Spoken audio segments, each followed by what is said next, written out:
Bebê dá muita alegria, mas dá trabalho. 2 bebês, então, nem se fala. Para ela a demanda era muito grande, atender um e fazer o que com o outro que está chorando, né?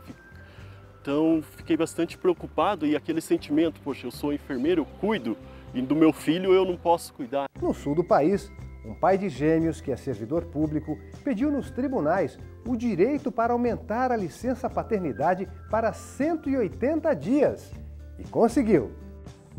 Trabalhar todo dia em um ambiente assim, entupido de carros, de gente, de barulho.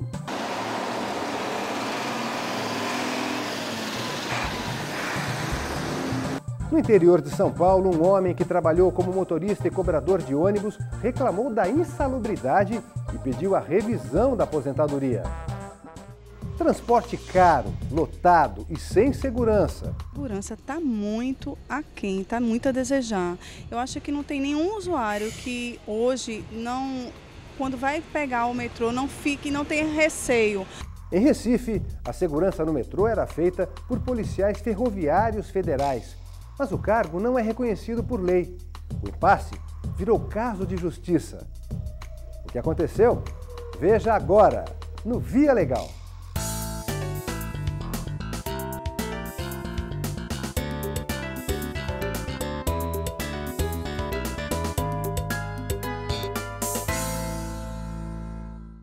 Ter filhos gêmeos é gratificante, mas a família tem que se preparar para tudo dobrado. Os gastos, a atenção, os cuidados. No sul do país, um servidor público, pai de gêmeos, entrou na justiça para conseguir licença igual à da mãe dos bebês, ou seja, 180 dias, e conseguiu.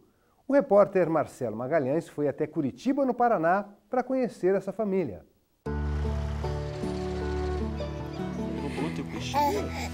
Bebê. O primeiro filho é inesquecível para um casal. Agora, imagina 2 de uma só vez. Leva aquele susto, perdi um pouco o sentido, falei, nossa, eu esperava um filho, de repente no exame são 2 filhos e agora a casa é pequena, como que eu vou fazer para sustentar 2 crianças, creche, escola e tudo aquela coisa, será que vai dar tudo certo, será que eu dou conta? Uma mudança e tanto, para quem planejava uma vida a 3. Foi bem difícil, porque a minha barriga estava muito grande, ficou extremamente grande. Então, até voltar tudo, eu tive muita dor, eu estava muito debilitada, né? E daí, para cuidar dos 2, eu não conseguia, às vezes, nem segurar eles direito. Os bebês chegaram em outubro do ano passado.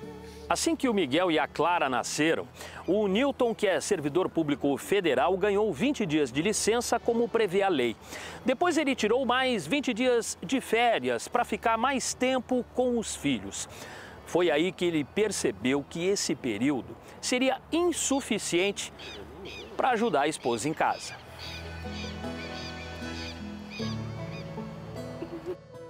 Depois que eles nasceram, Marcelo, o Miguel tinha muita cólica e a nenê chorava e para ela a demanda era muito grande, atender um e fazer o que com o outro que está chorando, né? Então fiquei bastante preocupado e aquele sentimento, poxa, eu sou enfermeiro, eu cuido e do meu filho eu não posso cuidar, então eu comecei a procurar alternativas para isso. Para ficar mais tempo em casa ao lado da mulher e dos gêmeos, Newton entrou com ação na Justiça contra a Universidade Federal do Paraná, que é responsável pela administração do Hospital de Clínicas de Curitiba, onde ele trabalha. A advogada da família se baseou em um artigo da Constituição para defender o pedido. A garantia do artigo 227 da Constituição Federal, né? É a prioridade da criança, né? Da proteção da criança, né? Elas estão em primeiro lugar. Então, a questão da licença paternidade não era para o servidor, mas sim para as crianças, para que elas tivessem, né, esse atendimento de ambos os pais, porque elas precisam disso nesse primeiro momento de vida, né? Mas o pedido não foi acatado pela Justiça Federal em Curitiba. Não foi favorável, negou o pedido liminar de urgência, porque ele conseguiu os 20 dias de licença paternidade e mais as férias. Então a gente impetrou, já, né, entrou com uma ação de procedimento com um pedido liminar. e pela urgência do caso, né? A mãe precisava do apoio dele em casa com os dois, porque eles requerem atendimento 24 horas, não tem isso de dormir 8 horas por dia, não, é 2 horas, um acorda, outro, né? O casal entrou com recurso no Tribunal Regional Federal da 4ª Região. E dessa vez, o desembargador federal que analisou o caso teve um entendimento diferente. Fiz uma interpretação conforme a Constituição, entendendo que o que devia estar protegido, sim, era a criança, e a presença do pai numa situação dessa, junto com a mãe, porque serem filhos duplos, filhos gêmeos, era necessário, o que justificaria, então, a licença paternidade estendida, no caso, adotando-se por similar o mesmo tempo da mãe. Atenção e cuidado do pai são fundamentais nos primeiros meses de vida da criança, de acordo com essa psicóloga. Um pai próximo dos bebês, ele tende a estar muito melhor, né? Podendo auxiliar nos cuidados do bebê, aumentando o vínculo, né, com esses bebês. E além disso, esses vínculos, né, que se estabelecem nesses primeiros dias, primeiros meses da vida, eles vão ser cruciais para os vínculos futuros desses bebês, né, dessas crianças, adolescentes e futuros adultos. Procurado, o Hospital de Clínicas da Universidade Federal do Paraná não quis se manifestar. Já Newton, após ficar 180 dias ao lado dos filhos, retornou ao trabalho. Hoje está mais tranquilo. Bem mais tranquilo. Acho que eles já começaram a entrar no ritmo de dormir um pouco mais, eles ficam mais sozinhos, eles brincam, então o foco não está inteiro na gente, né, em mim, no caso. Eu consigo ir tomar um café, sabe, fazer alguma outra coisa que não seja olhar para eles. Uma realização muito grande, né, de ver o menino bem, sorrindo, alegre, gatinhando, está crescendo. E me dedicando para que sejam pessoas boas, né? Minha parte eu faço, e o que ele vai ser, tomara que seja bom, mas estou me dedicando para isso.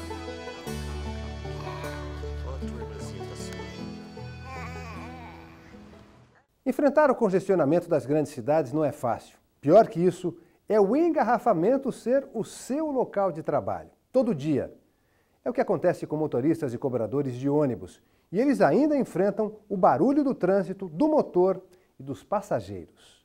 No interior de São Paulo, um homem que trabalhou como motorista e também como cobrador de ônibus reclamou da insalubridade e pediu a revisão da aposentadoria. O dia começa com este sorriso. Existe o trânsito, o calor, né? O barulho, uma intensidade de barulho tanto da rua como dos próprios passageiros, né? E tudo que você venha fazer, se fazendo com amor, então algumas coisas te acaba superando, né? Edna tem a companhia de Roselice, que está logo à frente, na direção. Motorista e cobradora dividem a rotina dentro do ônibus, que faz linha na zona leste da cidade de São Paulo. Ainda tem uns homens que ficam meio assim, mas já estão aceitando mais. É muito bom. Nos últimos 5 anos, empresas de transporte da capital paulista passaram a admitir mais mulheres. O número de contratações saltou de 1.000 para 5.500. De acordo com o sindicato da categoria, elas representam 12% do total de profissionais hoje no mercado. As empresas já têm levantamento hoje, em percentual, que demonstra uma eficiência, ou seja, extremamente equilibrada das mulheres, principalmente no volante, na questão de acidentes. Então, o número é bem menor do que dos homens, mesmo levando em consideração o percentual. Por trabalharem com tanto barulho em condições que podem prejudicar a saúde, tanto elas quanto eles têm direito, em alguns casos, à aposentadoria especial, ou até mesmo converter o período especial em comum no cálculo do benefício. É que cada ano trabalhado num ambiente insalubre representa 40% a mais na contagem do tempo de contribuição para homens. Para mulheres, esse percentual cai para 20%, porque elas se aposentam mais cedo. O ônibus, que é o ambiente de trabalho dessas companheiras, dessas trabalhadoras, desses trabalhadores, ele continua insalubre por uma série de razões. 2 agentes em especial, o ruído e a vibração do corpo inteiro. A vibração produzida e dissipada no chassi dos ônibus, ela está muito acima do que é permitido pela legislação internacional de saúde e segurança e também a legislação que o Brasil adotou até 2014. Mas para ter direito a esse benefício, o trabalhador precisa comprovar por meio de laudos técnicos feitos pela própria empresa que ficou exposto a agentes nocivos. Dentro dessas classificações de físico, químico e biológico tem uma lista aí de agentes nocivos que são prejudiciais à saúde, né? A avaliação do impacto disso na saúde do trabalhador é uma avaliação que hoje é feita por servidor do INSS, perito médico, né? Que é o perito médico previdenciário que faz a avaliação dessa condição do ambiente de trabalho e a classificação para efeito de aposentadoria especial. O motorista e cobrador de ônibus, ele é reconhecido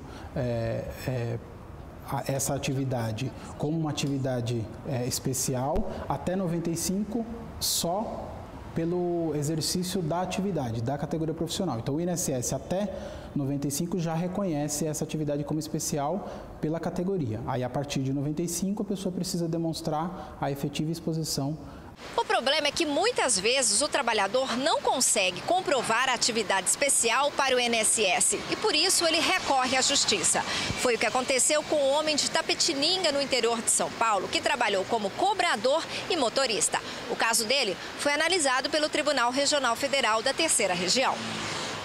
Segundo este desembargador, o autor já havia conseguido uma aposentadoria por tempo de contribuição. Mas o período em que ele ficou exposto a ruídos acima dos limites legalmente admitidos não foi reconhecido pelo INSS. O Supremo Tribunal Federal já decidiu que mesmo o fornecimento pela empresa do equipamento de proteção individual, né, o EPI, não elimina a possibilidade de conseguir a aposentadoria especial. Ou seja, embora isso possa minimizar o efeito do ruído, né, em termos auditivos, ele não impede que o ruído cause outros problemas de saúde, até pela própria vibração que está associada a um alto nível de ruído, né? Então é muito difícil para evitar isso num ambiente de trabalho em que exista, por exemplo, muito burburinho, muita gente falando, né, o ruído de máquinas, de aparelhos, até porque em alguns casos o empregado não pode usar este EPI, porque ele precisa estar prestando atenção aos ruídos que estão lhe circundando.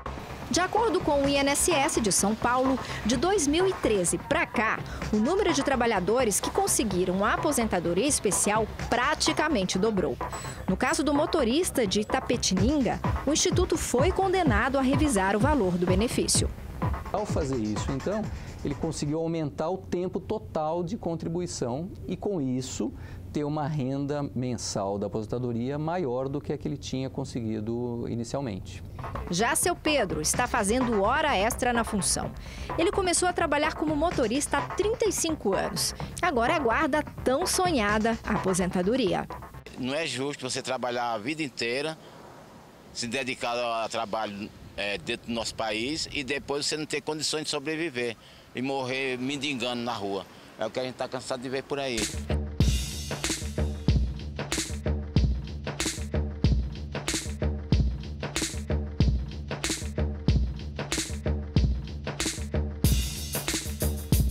Uso capião é a forma usada por alguns brasileiros para conseguir a posse de uma propriedade sem pagar, apenas pelo tempo em que vivem nela.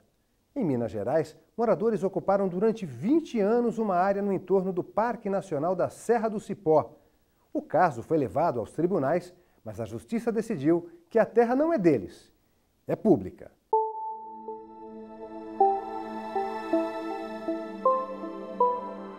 Conservar, preservar, cuidar. São palavras muito usadas quando o assunto é natureza, meio ambiente.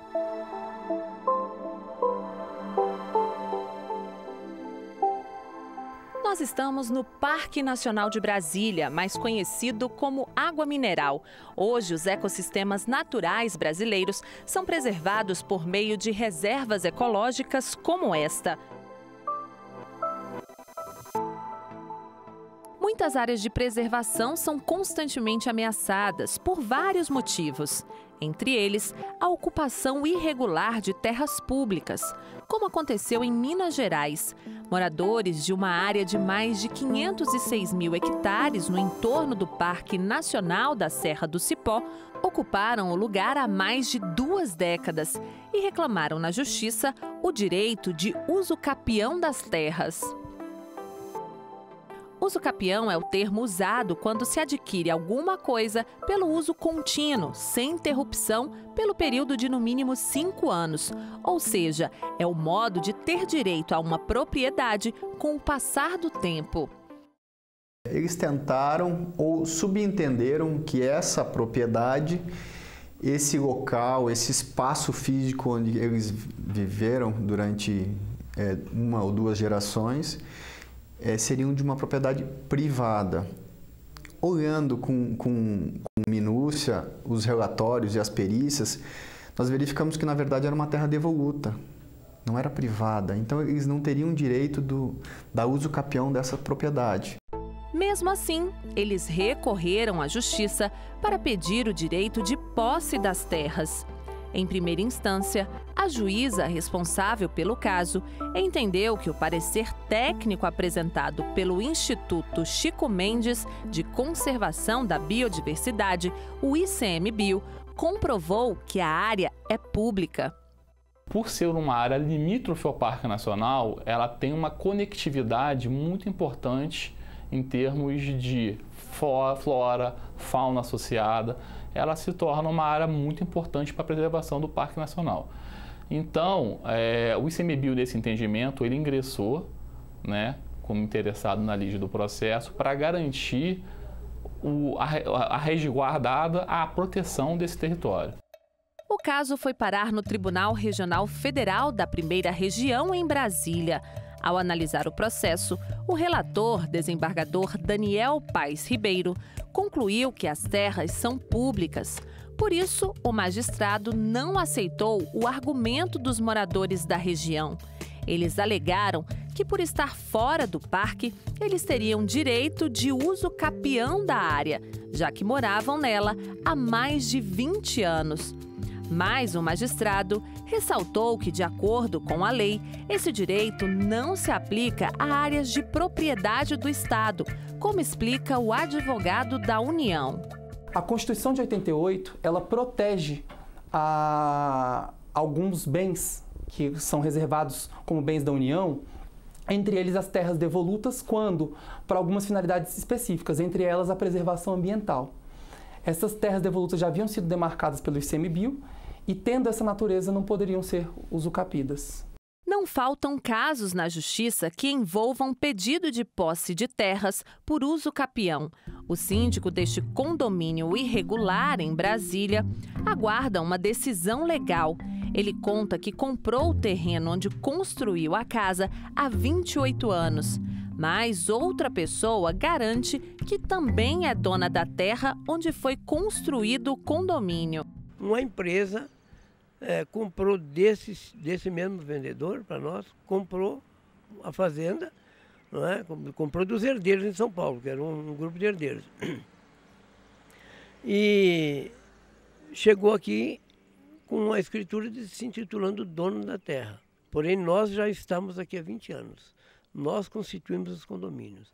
Nós fizemos muro, calçada, meio-fio, águas pluviais, energia, tudo que tem no condomínio, tudo, fomos nós que construímos, nós os moradores. Então, nós achamos que a posse é nossa, nossa posse é mansa e pacífica, e nós acabamos entrando no processo de uso capião para requerer na justiça o nosso direito de posse. A advogada do conjunto habitacional explica que os moradores estão dentro da lei e têm o direito de posse da área. Dentro daquilo que a lei exige, os moradores preenchem todos os requisitos. 20 anos de posse, no caso deles aqui, porque começou a posse antes do Código Civil de 2003, e posse mansa, pacífica, com ânimo de dono. E por isso entendemos que eles têm esse direito. Para evitar problemas com a justiça, o melhor mesmo é ficar atento na hora de escolher um lugar para morar. E no cartório verificar matrícula, verificar documento. E a natureza agradece.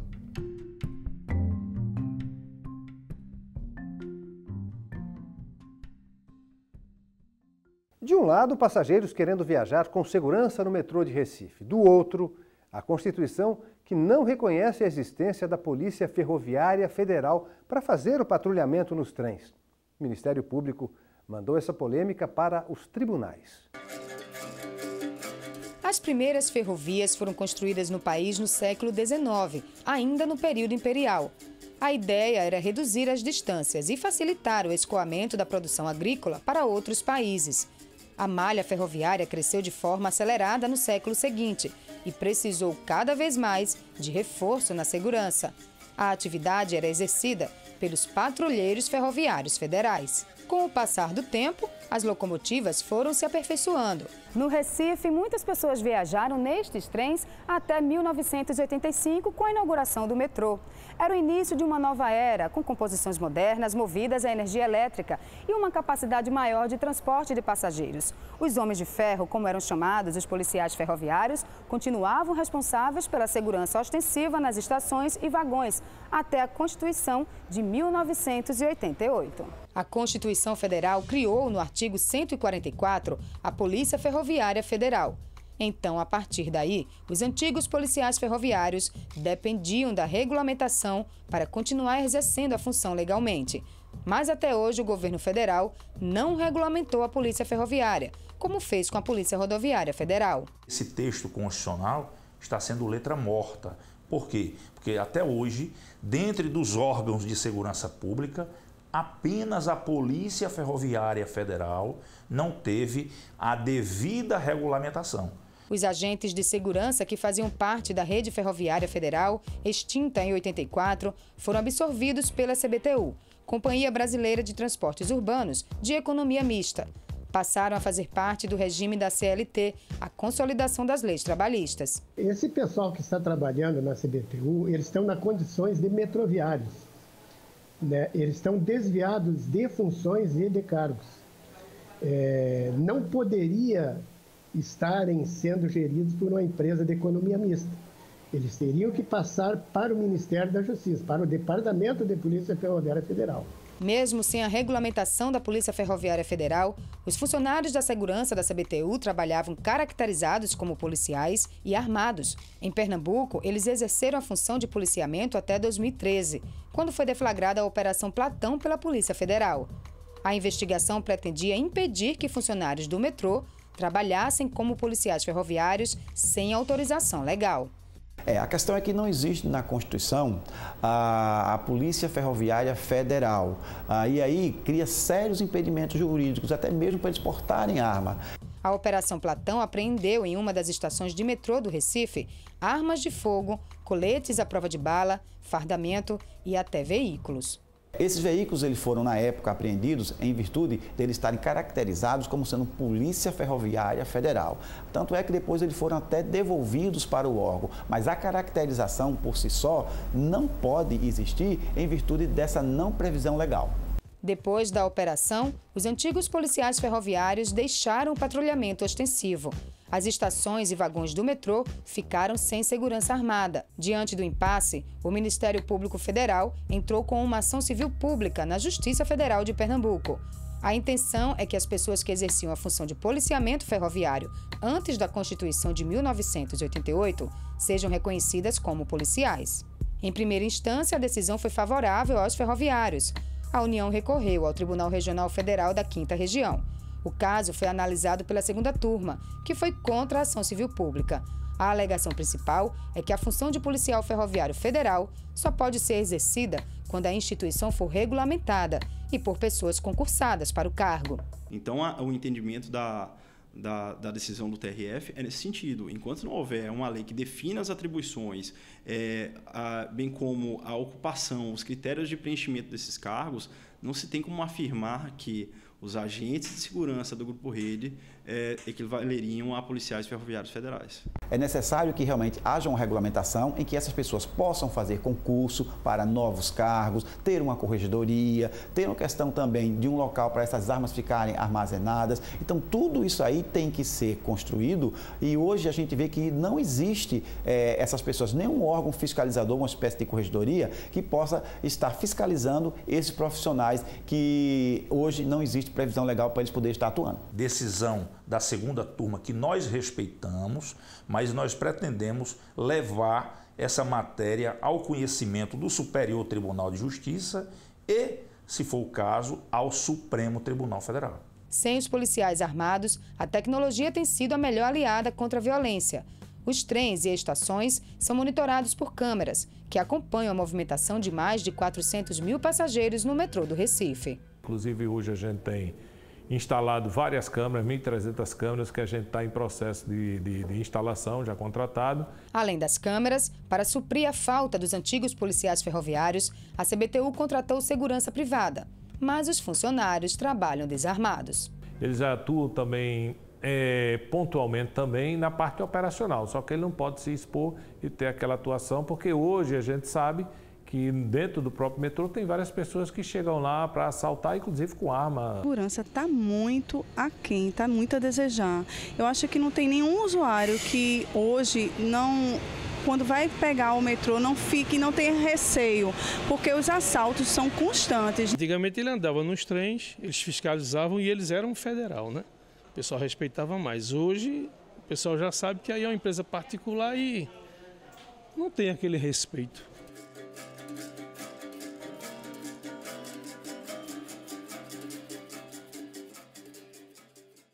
É isso, o Via Legal fica por aqui, a gente volta na semana que vem com outras decisões da Justiça Federal. Gostou de uma matéria, quer ver de novo, mostrar para um amigo? Acesse as nossas redes sociais.